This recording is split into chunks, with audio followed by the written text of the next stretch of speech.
Is porn really damaging a relationship? Hi, my name is JC, and this is The Truth Project, where we unpack the truth about love, sexuality, and family.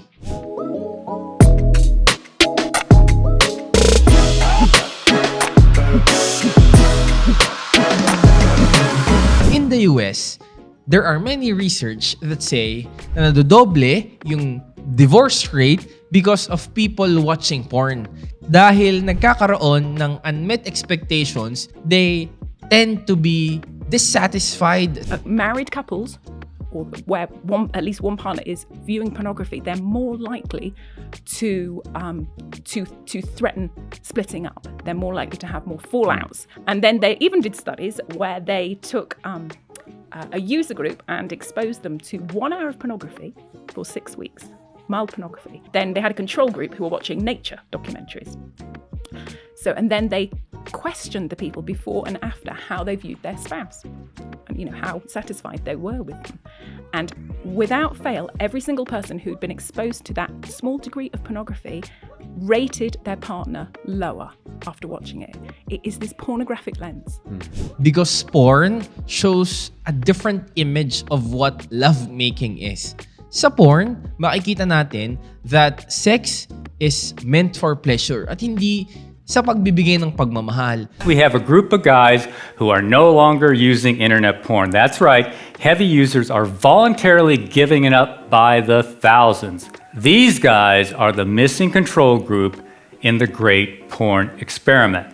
Men tend to be more violent, especially on a day-to-day basis when there's an argument, when there's a disagreement. Madalas, nagiging resort ito ng mga lalaki to prove their point or assert their dominance in the relationship.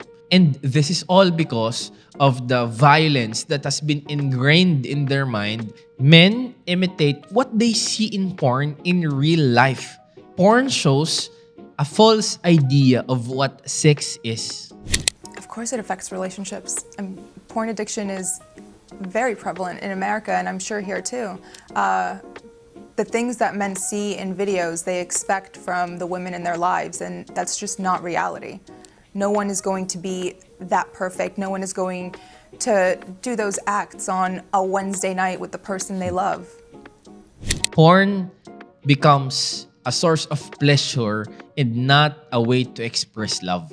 Kaya when a husband or a wife wants to experience this pleasure pero yung asawa niya is not in the mood for it or ayaw ng asawa niya na makipag-sex sa kanya, there are a lot of cases that these people finds this pleasure with different people.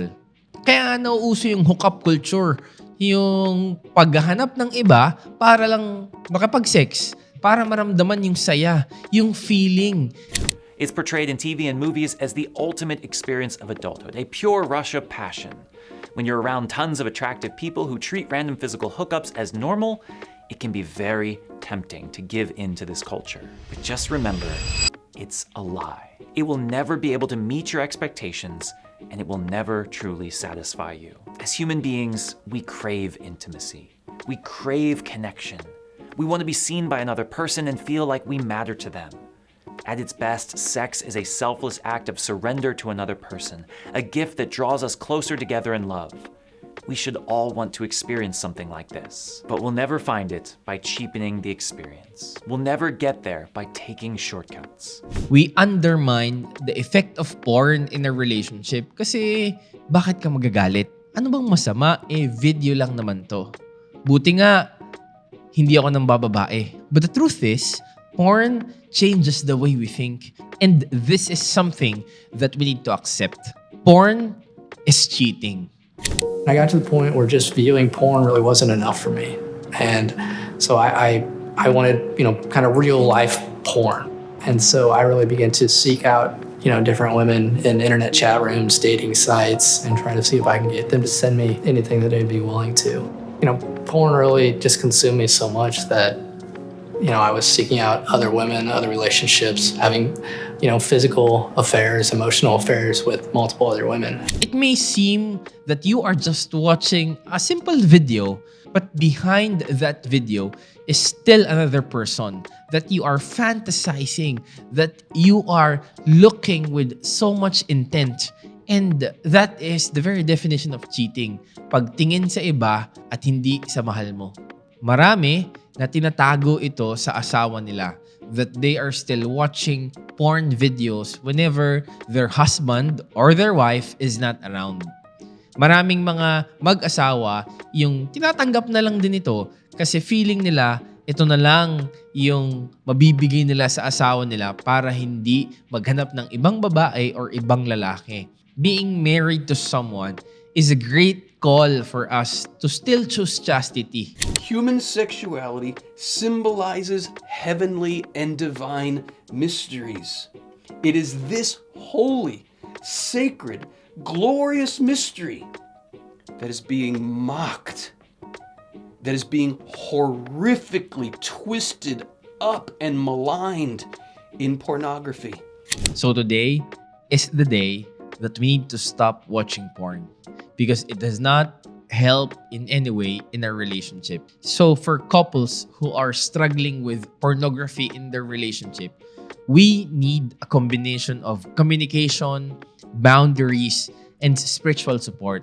So here are some tips that we can share to you for you to overcome this struggle of pornography. We need to acknowledge that we need God. When we are married, God is already part of our relationship.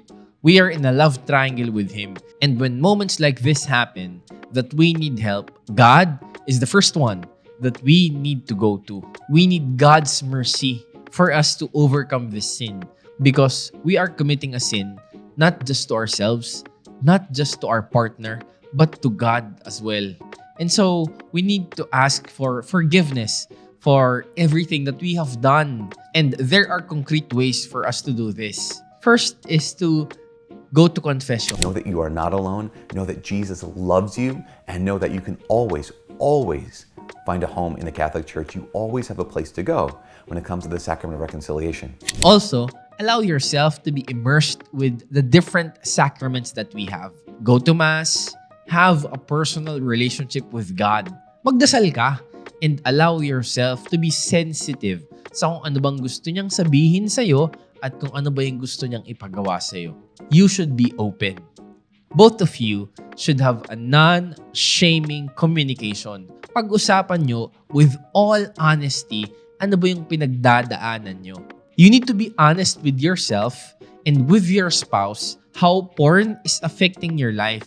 Kung paanong naapektuhan ng porn yung attitude, yung emotions, at yung actions mo every time you watch these videos. Because definitely, everything is connected. Admitting that you are watching porn to your spouse is not easy. Mahirap aminin na nanonood ka ng porn, but in order for you to let go all the chains, lahat ng pumipigil sa'yo, lahat ng mabigat na dinadala mo, kailangan mong buksan yung sarili mo at hayaang maintindihan ka din ng asawa mo. Because that is what will help you move on with this struggle. And with the help of your spouse, set clear boundaries. Kailangan pag-usapan nyo ano yung mga bagay na kailangan nyo gawin because there has to be a plan on how you will both agree na ito yung mga dapat na hindi na ginagawa at ito yung mga moment na kailangan mo ng tulong. And lastly, we need to rebuild intimacy and trust. When was the last time you had a date with your spouse? Kailan yung huling beses na lumabas kayo at nagkwentuhan na parang magkaibigan? You can build your trust through the initiative and efforts that you do. And we hope that through this, we get to overcome this struggle of pornography because porn destroys the very core of our relationship, and that is love. Thank you, friends, for watching. See you again next time. This is The Truth Project, changing lives one truth at a time.